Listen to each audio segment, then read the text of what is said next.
the shooter's vehicle the night Tupac Shakur was shot multiple times in that drive-by shooting right near the Las Vegas Strip. Las Vegas Metro Police served a search warrant at the home of Paula Clemens. Here's a look at the moment officers moved into this typically quiet neighborhood. Paula Clemens is the wife of a former well-known Crip known as Keefe D.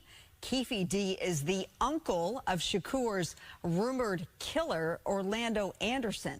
Anderson himself is managing editor there. Fabian Garcia tells me over the years, Keefe D has named his nephew as the shooter and has said he was in that white Cadillac with Anderson when he pulled the trigger. As for what police took from the home, ABC News is reporting items included magazine articles about Shakur's death, computers, hard drives, pictures from the 1990s, and copies of the book Compton Street Legend, which was written by Keefe D.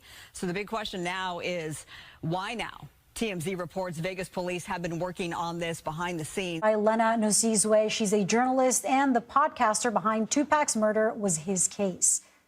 Lena, talk to us about the status of the investigation and why it's reopening now.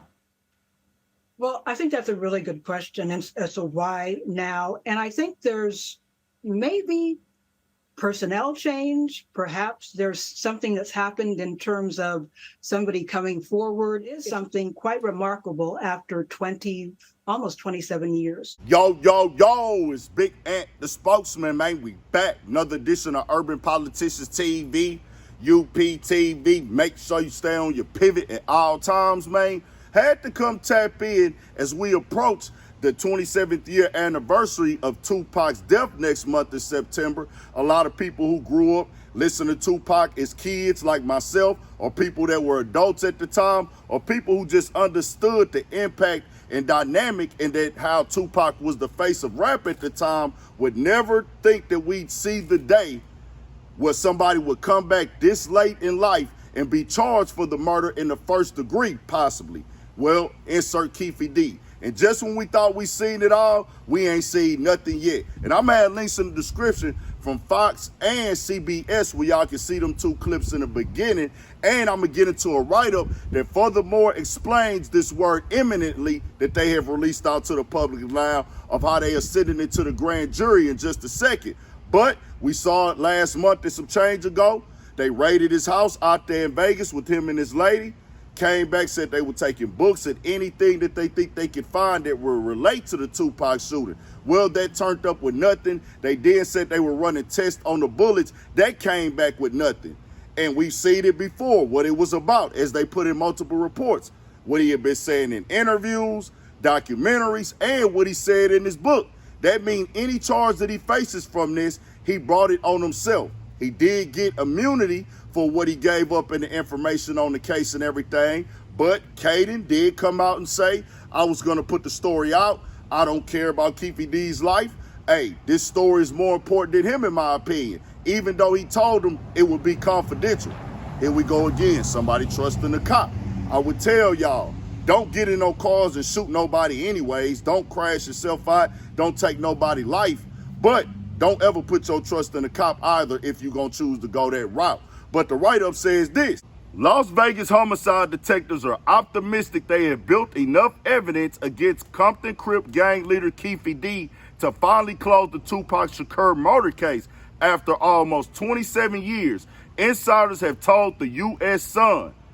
Leading officers with the backing of the district attorney have allegedly built a strong case against Keefe D, who has previously confessed to helping hunt down and assassinate the iconic rapper. The district attorney's office is due to present their case to a Las Vegas grand jury, two sources confirmed to the U.S. Sun.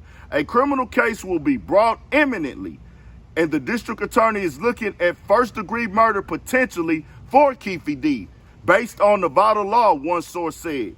At the grand jury hearing, which is held behind closed doors in secret, a jury will decide whether the evidence is strong enough to prosecute Keefe in the next month.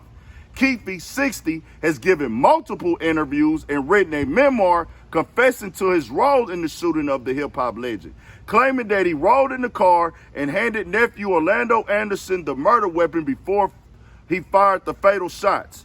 One source said the homicide team did not enter this investigation lightly.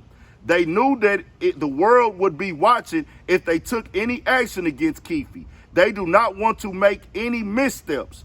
One key aspect was building a strong case and file of evidence detailing how Keefe was one of the 4 suspects in the car was pivotal to the actual murder, then the destruction of critical evidence. A separate source added, "We expect for this matter to become a criminal case immediately. Keefe has gloated so much about this that he effectively talked himself into this huge legal trouble." And the write-up talks about him speaking it on Vlad TV and several other platforms, his own book and everything like that. As they said directly, he himself did this.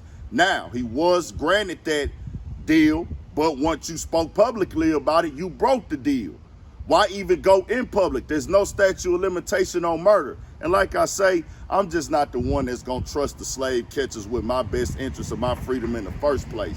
But for some reason, Keefe D thought he was good.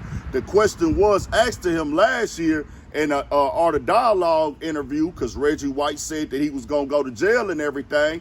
And he said, "Hey, man, whatever I got to deal with, I got to deal with it. But I'm going to tell you like this, it makes no sense at all.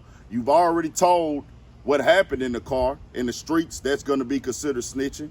Some people going to say you still corroborated. You know how they go in the streets. It's always going to be people on either side if you live like that. But you already told them on that. But then you also told on yourself now to 27 years later. Man, the Tupac murder probably would have never even had this type of steam again. But you want to talk about it. And, I mean, people tell their stories, but you got to be mad at yourself. You know, when you go to these interviews, they're going to ask these controversial questions. And then if you don't answer them, they might be mad at you or you BS me on the interview. But guess what? If you do answer the questions, they're going to tell you, I ain't put a gun to your head. You have a right to say no in these interviews. You don't have to answer any question. But as I tell y'all before, you made that choice as a man to go up in there. If you put yourself in that trick bag, you got to get yourself out of it, or you got to deal with the consequences that come with that trick bag. Stay out them trick bags and keep your mouth closed. But it's not guaranteed that Keefe D will get locked up. To me, it seems like they super duper extra out reaching, but the word semantics, the word gymnastics that they can use, assisted, helped, took part in, helped put the plan together, handed a gun, that's when it get real, when they can possibly, like they said, by Nevada state law, find a way to wiggle it in to where we're going to charge you with this murder. They make the rules. We don't. We don't run nothing here. We just live here. Tell me what y'all think. We got more coming, more videos, all that. 1000 for shit show. Stay on your pivot.